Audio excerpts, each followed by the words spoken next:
Olá, sejam bem-vindos. Vamos iniciar a nossa parte 5 de introdução à radiologia, falando de proteção radiológica. Então, quando a gente fala sobre proteção radiológica, a gente tem os parâmetros básicos de proteção radiológica que a gente utiliza. Nós temos equipamentos de proteção, nós temos meios e processos. Então, dentro dos conhecimentos básicos de proteção radiológica, a gente já consegue meios de proteção e nós temos também as formas dentro dos equipamentos de proteção, individuais e coletivos, quando são o caso, tá? Então, aqui nessa primeira figura, a gente vê o profissional utilizando o dosímetro no local incorreto. Ele está usando o dosímetro pendurado no bolso. Então, dentro da portaria 453, nós vamos ter diversos parâmetros que estabelecem os padrões a serem utilizados, tá? Então, o dosímetro ele tem um lugar certo onde ele deve ser localizado durante o período de trabalho. Então, a radiobiologia surgiu para estudar aqueles efeitos e trazer à luz da ciência os efeitos determinísticos, estocásticos e o risco fetal. A partir desse conhecimento, faz-se necessário criar princípios de proteção radiológica. Já os princípios de radioproteção fornecem diretrizes básicas para as atividades operacionais que utilizam radiação ionizante. Esses princípios são a justificativa, a otimização e a limitação da dose. Todos eles são baseados no princípio fundamental, que é conhecido como princípio ALARA, que é a sigla do termo em inglês, tá? E ele significa que as doses de radiação devem ser tão baixas quanto possivelmente exequíveis. O que isso quer dizer? Isso quer dizer que a dose de radiação ela precisa ser tão baixa quanto possível, desde que não seja baixa o suficiente para prejudicar a qualidade da imagem. Porque se você prejudicar a qualidade da imagem, você vai precisar passar pelo processo de repetição desse exame, desse procedimento, e aí você já perde a otimização e a limitação de dose.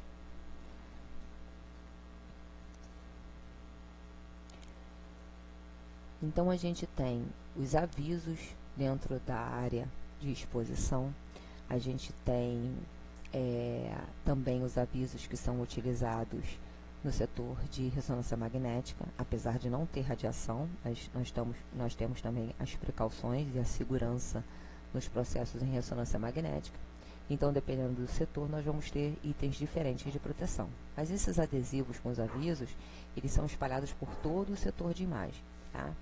Então, a gente tem esse aqui, por exemplo: não é permitida a permanência de acompanhante na sala durante o exame, salvo quando estritamente necessário e autorizado. Então, dependendo da situação e do processo, o paciente às vezes precisa de auxílio para ficar na posição solicitada, por exemplo, crianças pequenas ou idosos. Às vezes o paciente está machucado e precisa ficar numa posição em que ele sozinho não consegue. Então, às vezes, precisa de um acompanhante durante a realização do exame. Então, esse acompanhante, quando houver a necessidade de conter o paciente, de ajudar a segurar o paciente, ele deve receber a vestimenta pumbrífera para sua proteção. Então, outro exemplo, tem o pai, a mãe e uma criança pequena. Eu não vou colocar o pai e a mãe para segurar a criança, apenas um dos dois. Mulheres grávidas ou com suspeita de gravidez devem informar ao técnico ou ao médico antes do exame.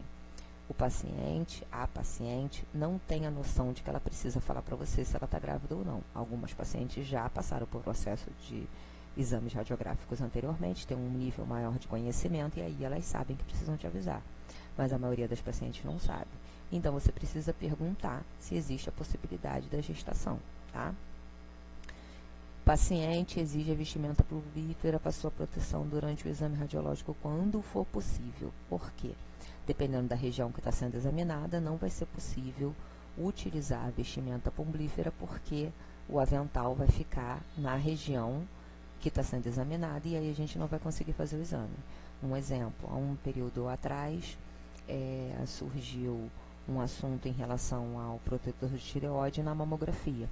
Alguns dos posicionamentos na mamografia que precisam ser realizados durante a utilização do protetor de tireoide, esse protetor atrapalha a realização desse posicionamento e a visualização da região. Tá? Então, dependendo do que está sendo realizado a nível de exame, o protetor atrapalha. Tá? Então, na região, por exemplo, vou fazer um raio-x de tórax, não tem como colocar o avental na região do tórax, porque ele vai atrapalhar o exame. Tá?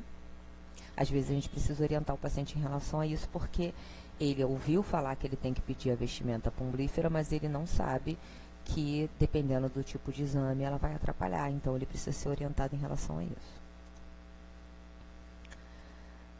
A proteção radiológica é um conjunto de medidas que visa proteger o homem, seus descendentes e seu meio ambiente contra possíveis efeitos indevidos causados pela radiação ionizante. Isso está tudo descrito dentro da portaria 453, que é de 1998. Está um pouquinho antiga, né, comparada o período de tempo que passou. Então, tem algumas coisas dentro da portaria 453 que já foram revisadas, já foram acrescentadas novos parágrafos e algumas retificações através de outras portarias, de outras leis, de projetos. Tá? Dentro da radiologia, a gente tem a proteção radiológica principalmente, o posicionamento também passa muito por esse processo, de praticamente se atualizar durante todo o período. Então, assim, não é uma vez por ano vai ter uma atualização. Não, vão surgindo alterações e atualizações ao longo do período. Tá? Normalmente, nos encontros em que são feitas exposições de novos equipamentos, de novas tecnologias, atualizações nas áreas específicas. Então, a proteção radiológica ela se baseia em 3 princípios fundamentais dentro do princípio ALARA, que é o tempo, distância e a blindagem, que aqui está descrita como barreira. Tá? Então, a otimização dentro do princípio ALARA, a proteção radiológica deve ser otimizada de forma que a magnitude das doses individuais, o número de pessoas expostas e a probabilidade de ocorrência de exposição se mantenha tão baixas quanto seja possível, considerando os fatores socioeconômicos. Então, dependendo do que está sendo realizado, dependendo de qual é o processo, por exemplo, quando você realiza uma rotina em pacientes que estão hospitalizados, essa rotina ela se encontra dentro do custo-benefício de cada paciente. Tá? O paciente que está ao leito ao lado, o acompanhante, a equipe de enfermagem que está dentro de um CTI, de uma unidade intensiva, eles não estão dentro desse custo-benefício. Então, a exposição dessas pessoas, elas não trazem nenhum benefício, então elas trazem apenas dano. Não repetir exames. Quando você repete um exame, você está expondo o paciente novamente, sem necessidade, e ele já não está tendo nenhum benefício com essa segunda exposição. Então, vai ter vários fatores em que você vai ter esses processos em que você está tendo ou não intercorrência desses princípios de proteção.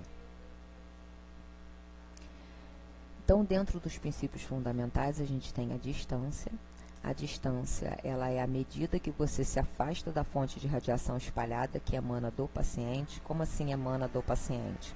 A gente tem o feixe primário de radiação, que é da fonte de radiação até chegar ao paciente. É um feixe de grande intensidade, então é um feixe que interage e atravessa o paciente quase em sua totalidade.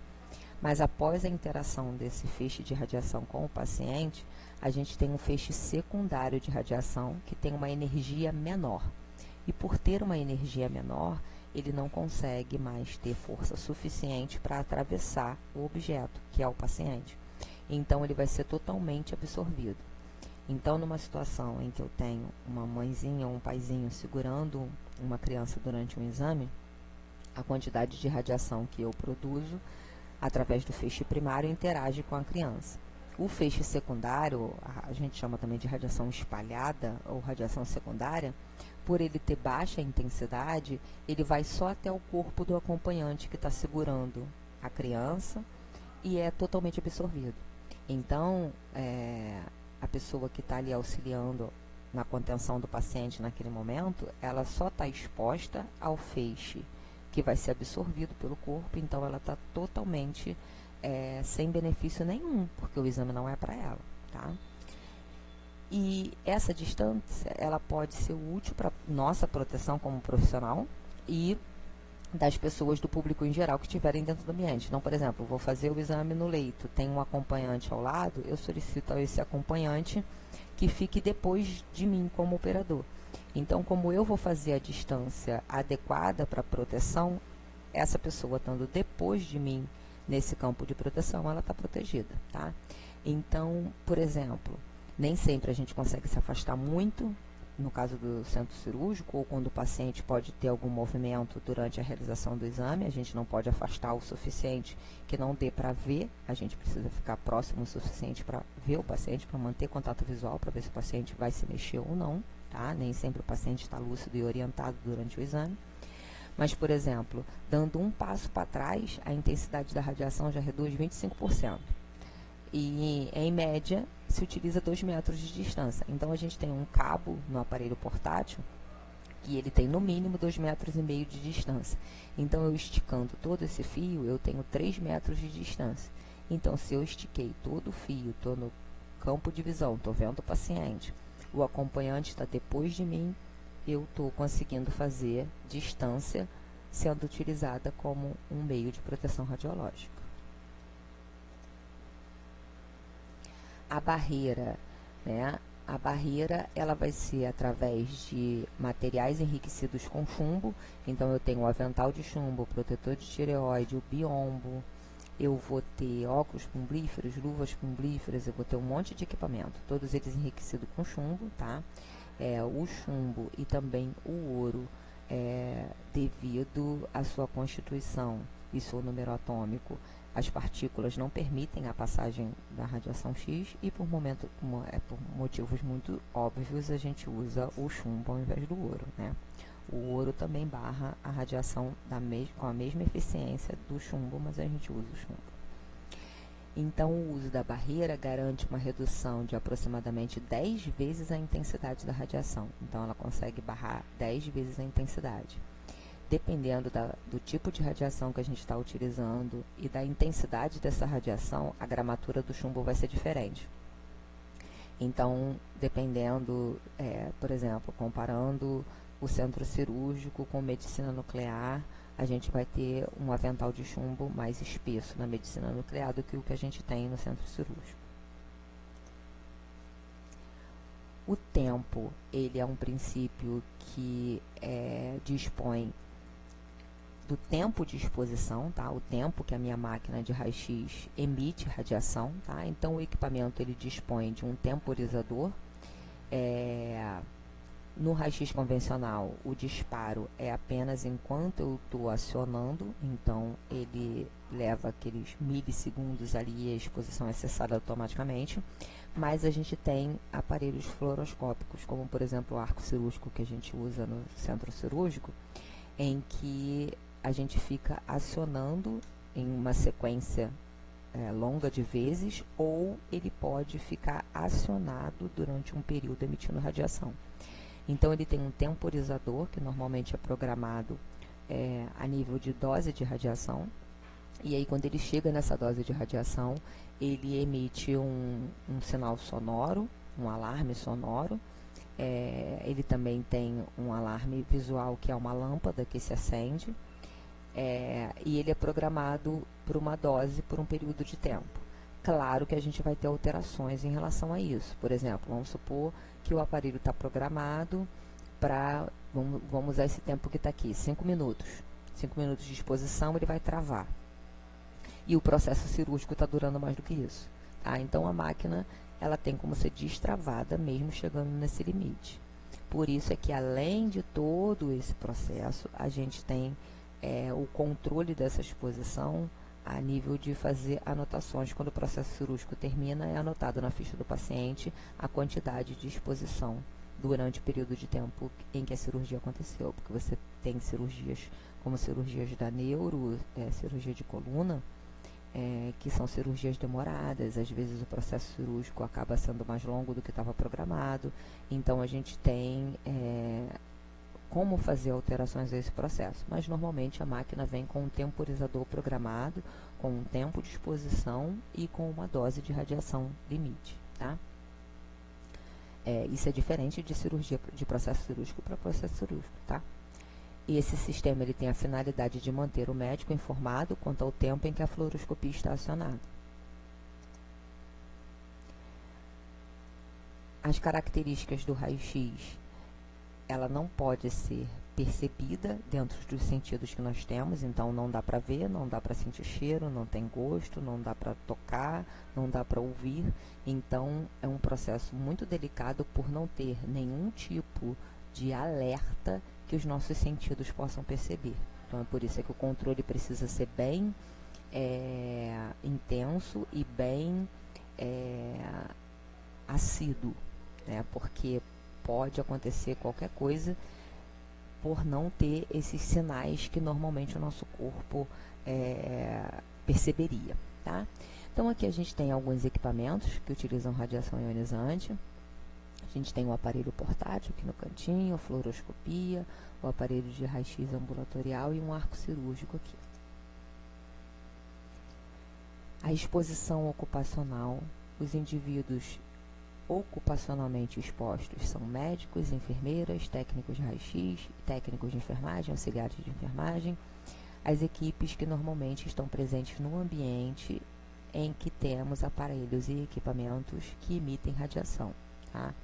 Então, normalmente, essa galera toda aí está reunida dentro do centro cirúrgico, tá? Dependendo da cirurgia, a gente tem emissão de radiação durante todo o processo cirúrgico.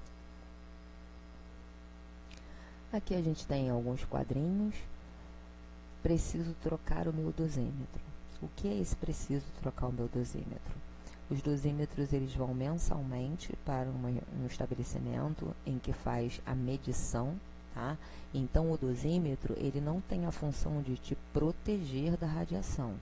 O dosímetro ele vai medir a dose de radiação recebida caso isso ocorra, sendo que o correto é que o operador de raio-x não receba exposição à radiação no seu dia a dia de trabalho, tá? Então, caso ocorra essa exposição, esse profissional ele vai ser investigado, né, vamos usar esse termo, para saber o que aconteceu dentro do seu processo de trabalho para que ele recebesse exposição. Ah, mas como assim não vai receber exposição? Porque todos os equipamentos e os processos são instaurados para que você não receba exposição durante o trabalho. Então, se você está na mesa de comando para fazer o seu processo de disparo, você tem o biombo, às vezes você tem uma parede inteira como biombo para proteção. Não tem como você receber nem sequer radiação secundária.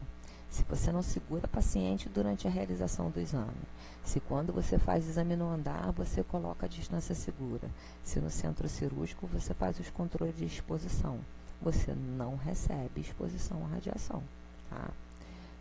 Então, caso isso ocorra, na maioria das vezes ocorreu alguma falha operacional, e aí esse profissional acabou sendo exposto à radiação, porque se ele trabalhar dentro dos parâmetros de proteção radiológica, essa exposição não vai acontecer, tá? No outro quadrinho aí é aquele que a gente viu logo no começo, em que o dosímetro está sendo utilizado no lugar errado, tá? Ele tem um local certo no corpo, na altura do tórax. Quando a gente utiliza o avental de chumbo, esse dosímetro fica do lado de fora do avental, porque a função dele é medir a dose de exposição.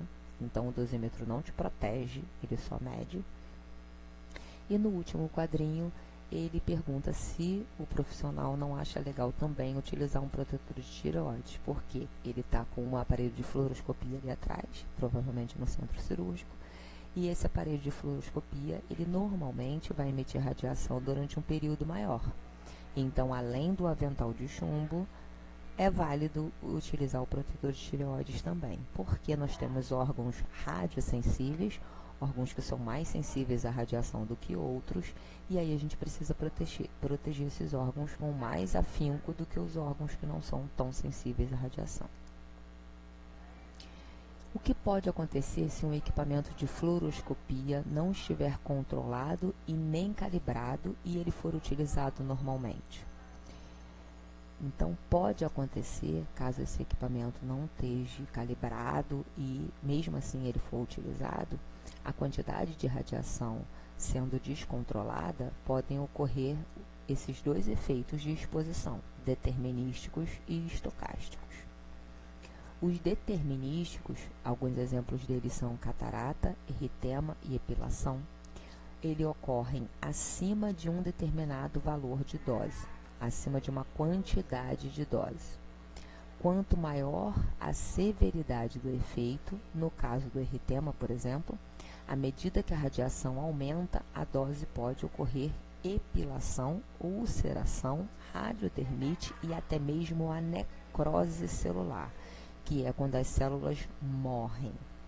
Atualmente, em trabalhadores, esses efeitos são muito raros, exceto quando expostos ao feixe primário de uma fluoroscopia, que só vai acontecer caso tenha falha operacional humana.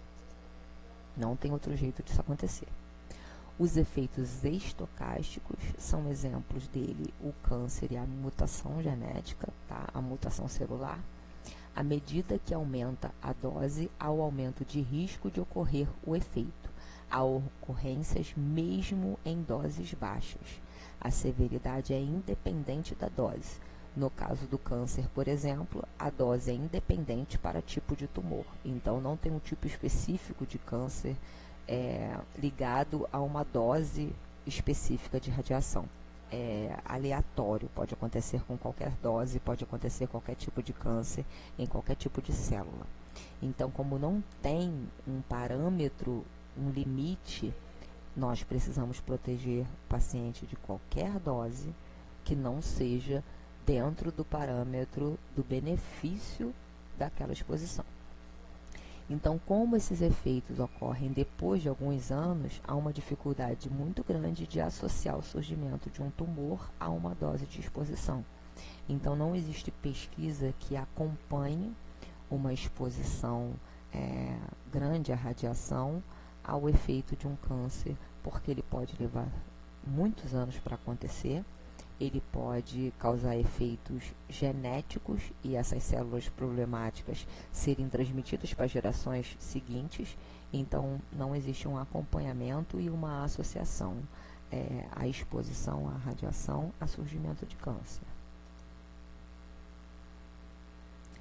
Aqui a gente tem uma demonstração do efeito determinístico, tá? Foi um caso publicado no Jornal Americano de Gastroenterologia, foi em 1998, e o tempo total de exposição desse paciente foi 90 minutos, tá? Esse equipamento, ele apresentou um total de 61 grays de exposição, tá? O gray é uma unidade de medida, então a gente tem o sievert, o millisievert, o gray, é como se fosse quilos, gramas, tá? É uma unidade de medida de radiação. Então, a gente tem a dose de exposição, a quantidade de radiação, e aí a gente utiliza unidades de medidas diferentes, dependendo do que a gente está falando, tá? Então, foram 90 minutos o tempo total de exposição, e aí causou essa lesão na pele, tá? Aqui a gente teve também, dentro de um efeito determinístico, esse foi em 1996, tá?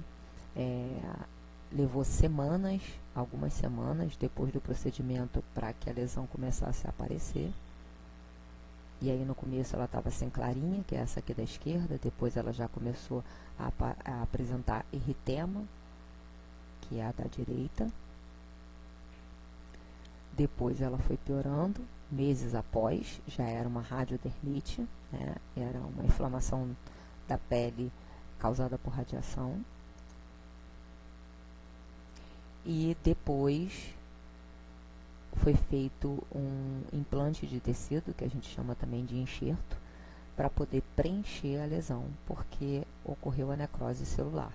Então ficou um buraco aqui, por causa do tecido que morreu, essas células precisaram ser retiradas, e aí ficou o espaço vazio aqui, e foi feito um enxerto de tecido para preencher essa lesão, tá? Então, sempre que for possível, utilizar a fluoroscopia pulsada. O que isso quer dizer? Quando eu utilizo o arco em C, eu tenho a possibilidade de fazer com que o equipamento fique emitindo radiação por um tempo, e eu tenho como fazer: aperta botão, emite radiação, não apertou o botão, não emite. Esse é o pulsada, tá? Então, sempre que for possível, utilize essa. Então, a gente até brinca que, às vezes, o médico fala X contínuo, a gente aperta um pouquinho, ele parou de olhar, a gente tira o dedo. Aí ele vai pedir novamente, X contínuo, a gente vai lá e aperta de novo, tá? Por quê? Não é que ele seja desleixado, é que ele está com vários processos acontecendo ao mesmo tempo, e ele está tomando conta de várias coisas ao mesmo tempo. Então, às vezes, ele pode se desligar e pedir o X contínuo e esquecer de avisar para você que não é mais contínuo agora. Então, a gente tira o dedinho, e quando ele pedir novamente, a gente aperta novamente, não há problema nenhum, tá? Usa sempre a colimação e o menor campo que seja possível, tá? Alguns equipamentos, eles têm a colimação fixa, o mais fechado possível dentro da região, tá? O aparelho já sai de fábrica com esse controle. O tubo de raio-x deve estar posicionado sempre embaixo da mesa de procedimentos, para que o feixe esteja de baixo para cima. Normalmente, a gente não consegue tanto disso, porque a gente às vezes precisa, por exemplo, em ortopedia, ou em algumas coisas de neuro, quando é cirurgia de coluna, a gente precisa fazer algumas angulações, como, por exemplo, fazer imagens em perfil, em lateral. Então, a gente não consegue sempre manter o tubo numa mesma posição fixa, tá? Mas, sempre que possível, colocar o tubo ao oposto do que está. Por exemplo, dependendo da cirurgia, nós, como operadores, estamos de um lado da mesa cirúrgica, e a equipe que está fazendo a cirurgia, o médico, o instrumentador, a equipe está do outro lado. Então, quando o tubo estiver virado para um, não está virado para o outro. Quando ocorre o oposto. Então, sempre alguém dentro do campo cirúrgico está exposto, tá? Então, é por isso que a galera tem que estar paramentada, com avental de chumbo, protetor de tireoide e etc. E diminuir o máximo possível a distância do intensificador do paciente. Os arcos cirúrgicos atuais, ele mantém essa distância bem próxima, tá? Eles não têm uma distância muito grande, mas você pode afastar um pouquinho, aproximar um pouquinho. Dependendo do processo, você usa isso a seu favor, aproximar ou afastar, para ter ampliação, para ter um campo maior visual, tá? Então, você tem todas as ferramentas, a máquina facilita de todas as formas possíveis os seus processos. Então, você tem todas as ferramentas a seu favor para trabalhar de forma mais otimizada ou possível. O dosímetro, ele é individual, ele tem leitura indireta, a troca dele é mensal, ele é utilizado na região mais exposta do tronco, que é, no caso, o tórax. Ele tem que ser colocado sobre o avental pomblífero, tá? Ele é exclusivo do usuário, então ele é pessoal e intransferível, cada profissional tem o seu, e cada serviço, aquele profissional vai ter o seu. Então, vamos supor que você trabalhe em mais de um lugar, você vai ter um dosímetro para cada local, tá? Ele deve permanecer junto ao dosímetro padrão, ou seja, ele deve permanecer no serviço. Esqueceu sem querer, levou para casa, jogou na máquina de lavar junto com o jaleco. Você precisa notificar o serviço de que isso aconteceu, para que quando esse dosímetro for para verificação, essa informação seja passada ao local que vai fazer a medição, porque a dose vai vir diferente do filtro do dosímetro padrão, e aí você pode ter um problema de investigação por causa dessa ocorrência. Então, é melhor você ser honesto e dizer que você se desligou e levou o dosímetro para casa, tá?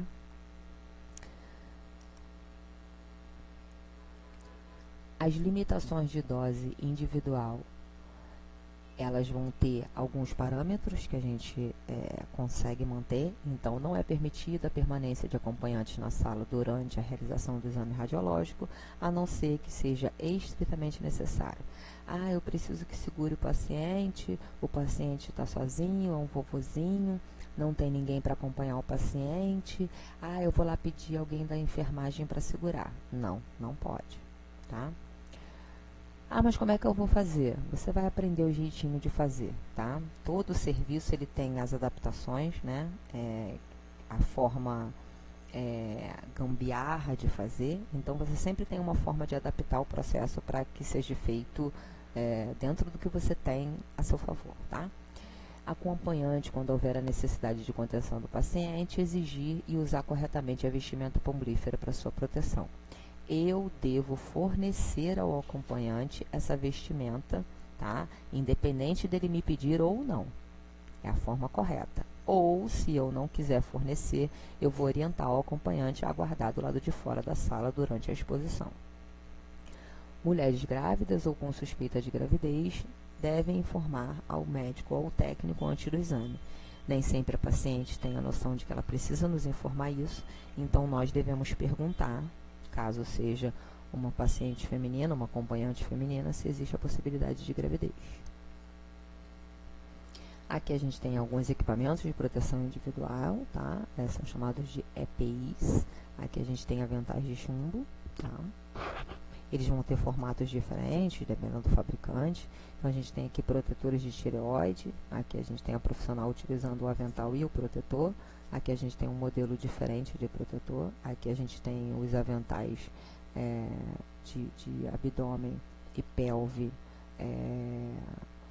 também são chamados de saiote, tá? Modelos diferentes. Aqui a gente tem luvas pombríferas, protetor de tireoide, óculos pombríferos, aventais de vários modelos diferentes. Aqui a gente tem os símbolos de alerta, tá? Tanto de presença de radiação quanto de proteção radiológica.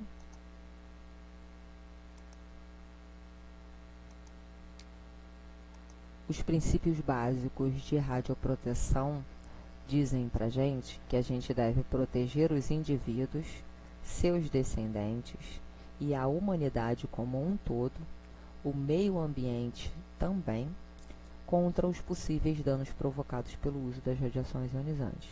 Nós temos o conhecimento sobre os malefícios da radiação e nós temos a obrigação de manter a filosofia de proteção. Então, a portaria 453, ela traz alguns princípios básicos, que é a justificação, otimização da proteção radiológica, limitação das doses individuais e a prevenção de acidentes dentro do ambiente.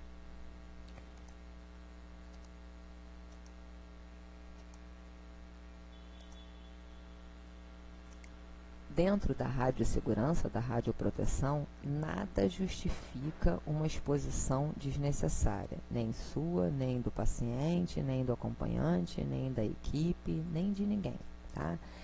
Então, o operador ou qualquer membro da equipe não deve se colocar na direção do feixe primário, nem segurar a ampola, nem segurar a cassete. Aqui a gente tem uma demonstração de uma gambiarra, né? Foi necessário fazer um perfil de crânio, um perfil de cervical, qualquer procedimento na emergência a gente vai aprender isso, alguém mais antigo vai ensinar pra gente quando a gente chegar lá. Então a gente tem diversas gambiarras que permitem que a gente faça o que precisa ser feito sem se expor à radiação, tá? Então alguém vai te ensinar uma gambiarra para você fazer o serviço que precisa ser feito sem que você se exponha à radiação. Sempre vai ter alguém mais antigo para ensinar os macetes. A justificação, ela vai dizer para a gente que qualquer técnica que utiliza radiação precisa ter uma justificativa para acontecer. Então, ela deve ser justificada em relação a outros métodos que podem produzir o mesmo benefício positivo na obtenção do diagnóstico e que não tem radiação. Então, os métodos que utilizam radiação, eles só podem ser utilizados após todos os outros métodos se demonstrarem ineficientes. A última opção, vamos dizer assim, vai ser a utilização de um meio com radiação ionizante. Tá? Claro que depende